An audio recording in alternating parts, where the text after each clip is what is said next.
Monsieur, madame, j'ai une question. Bah oui, pour beaucoup d'entre nous, la peur de poser des questions, c'est vraiment une peur paralysante.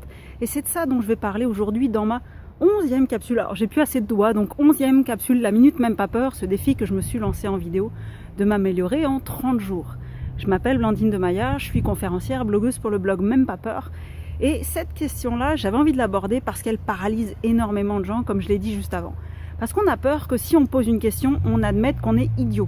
Alors qu'en fait, c'est absolument pas le cas, c'est tout le contraire. Pour ça, j'adore la citation d'Einstein qui dit « Si vous posez une question, vous avez l'air bête 10 secondes. Si vous la posez pas, vous restez idiot toute votre vie. » Parce qu'en fait, poser une question, c'est une preuve d'intelligence. Ça montre que vous avez compris que vous n'avez pas compris et que vous désirez progresser. Donc, c'est quelque chose de très positif. Parce que quand vous connaissez pas, quand vous savez même pas que ça existe, vous ne posez pas de questions. Si on vous a jamais parlé de, je sais pas moi, de la technique de faire du feu des Indonésiens, vous n'allez pas poser de questions dessus, vous n'avez aucune idée. Et en fait, plus ça va, plus vous allez arriver à poser des questions concrètes et précises. Et en fait, avoir la connaissance, c'est poser des questions concrètes et précises. Et ça ne veut pas dire donc avoir toutes les réponses. Et ce qui fait que si vous posez la question, vous allez en plus arranger beaucoup de gens autour de vous qui n'avaient pas osé poser la question.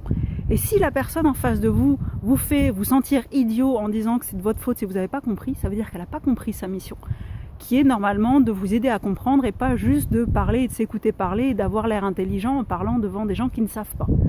Donc si elle vous dit que vous ne devriez pas poser la question, ça veut dire qu'elle ne devrait pas faire le cours ou ne devrait pas faire la conférence.